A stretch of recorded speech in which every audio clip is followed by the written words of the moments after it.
नमस्कार साथीहरू, यस समय म 4th सेमिस्टरको विद्यार्थीहरूसित छु। यो परिमल मित्र स्मृति महाविद्यालयको प्राङ्गण हो र यिनीहरूसित म सिलेबस सम्बन्धी छोटो कुराकानी गर्छु। नानीहरू, तपाईहरू कुन सेमिस्टरमा पढ्नुहुन्छ? 4th सेमिस्टरमा। हजुर, 4th सेमिस्टर। सबै 4th सेमिस्टर? भाइ? Second semester. कोही 4th सेमिस्टरको विद्यार्थीहरू हुन्छ, कोही 2nd सेमिस्टरको विद्यार्थीहरू हुन्छ। ठिकै छन्। तपाईँहरूको मेजर के छ? मेजर के हो? साह्रो भन्नुहोस् न। नेपाली मेजर। तपाईँहरू सबै Nepali major. Okay, major Nepali. भाइ? Major? Major history. Major history. Major Nepali र मेजर हिस्ट्री छ। मेजर भनेको के हो? मेजर भनेको अनर्स हो। ओके, मेजर भनेको? हजुर सर, अनर्स। अनर्स हो। डिएससी को फुल फर्म के हो? डिएससी को full form? Discipline specific course. Okay, very good. Major र अहिले कलेजमा डिएससी भन्छ, डिसिप्लिन स्पेसिफिक कोर्स भन्छ, जसलाई हामी पहिला पास कोर्स भन्थ्यौँ, अहिले डिएससी भन्छ, होइन? अनि जसलाई हामी पहिला अनर्स भन्थ्यौँ, अहिले मेजर भन्छ। सिम्पल छ। अनि यही मेजर र डिएससी सँगसँगै तपाईँहरूको माइनर पनि हुन्छ। माइनर भनेको के हो? Elective paper. माइनर भनेको के हो? साह्रो भन्नुहोस् न। Elective paper. माइनर भनेको के हो भाइ? Elective paper.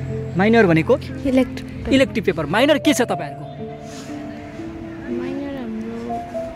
पोलिटिकल साइन्स, होइन? हजुर, पोलिटिकल साइन्स। नेपाली। तपाईँको मेजर हिस्ट्री हो, माइनर नेपाली। अर्थात् तपाईँहरूको जुन अनर्स छ मेजरमा, त्यो सँगसँगै एउटा इलेक्टिभ पेपर पनि हुन्छ। त्यसको आफ्नो आफ्नो कसैले पोलिटिकल साइन्स, कसैले नेपाली लिएको हुन्छ। यस प्रकारले बुझौँ। र पहिला हामी माइनर भनेको थियौँ, अहिले माइनर भनेर नानीहरूले इलेक्टिभ पेपर भनेर पढ्छन्। त्यो सँगसँगै तपाईँहरूको सिलेबसभित्र एइसी हुन्छ, जसलाई तपाईँहरू full form? Ability enhancement course. Very good, ability enhancement course. यो कुरालाई राम्ररी बुझौँ। एएससी के हो र किन राखिएको? एएससी भनेको एबिलिटी इन्हान्समेन्ट कोर्स हुन्छ, जसलाई नेपालीमा योग्यता बढाउने, इन्हान्समेन्ट भनेको बढाउने, होइन? योग्यता बढाउने कोर्स हो।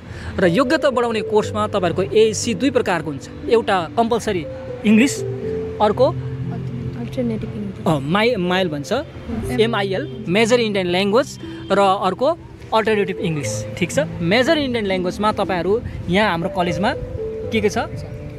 नेपाली, बङ्गला, हिन्दी छ। तीनटा छ। अरू कलेजमा अरू पनि होला, तर एमआइएल मेजर इन्डियन ल्याङ्ग्वेजमा तपाईँहरू नेपाली, हिन्दी र बङ्गला मध्ये एउटा लिएर पढ्नुहुन्छ। तपाईँहरू सबैले एएससी 2 मा नेपाली लिनुभएको छ। ठिक छ।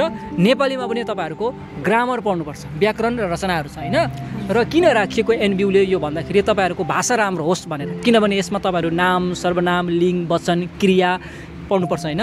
अनि पत्र कसरी लेख्नुपर्ने, डायरी कसरी लेख्नुपर्ने, रचना भनेको के हो, यस्तै कुराहरू छ। रचना भनेको के हो, होइन?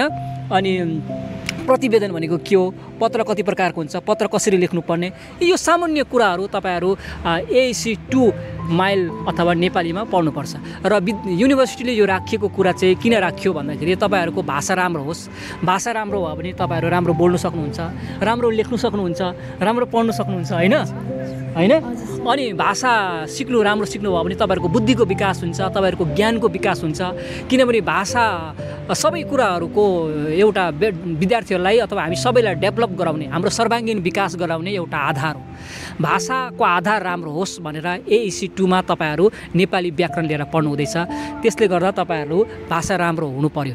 तर भाषा राम्रो छन् भने सबै कुरो राम्रो हुन्छ, होइन? विद्वानहरू भन्नुहुन्छ भाषामा तपाईँहरूको ज्ञान, विज्ञान, तपाईँहरूको आचार विचार, तपाईँहरूको रहनसहन, तपाईँहरूको संस्कृति, कला, साहित्य सबै थोक भाषामै बाँचेको हुन्छ। त्यसले गर्दा भाषा राम्रो भयो भने तपाईँहरूको सर्वाङ्गीण विकास हुन्छ भनेर युनिभर्सिटीले एइसी 2 मा एमआइएलमा तपाईँले नेपाली, कसैले हिन्दी, कसैले बाङ्ला भाषा लिएर पढ्दैछन्। यति कुरा बुझाउन चाहेको मैले। ठिक छ। एएससी किन राखिएको, एएससी भनेको के हो, र एएससी नेपाली व्याकरण राख्नुको मुख्य कारण के हो, यति कुरा बुझ्यौ? ल, थ्याङ्क यू साथीहरू। मैले यी विद्यार्थीहरूसित सानो जानकारीमूलक कुराहरू तपाईँहरूसित साझा गरेँ। तपाईँहरूलाई मनपर्छन् होला। धन्यवाद।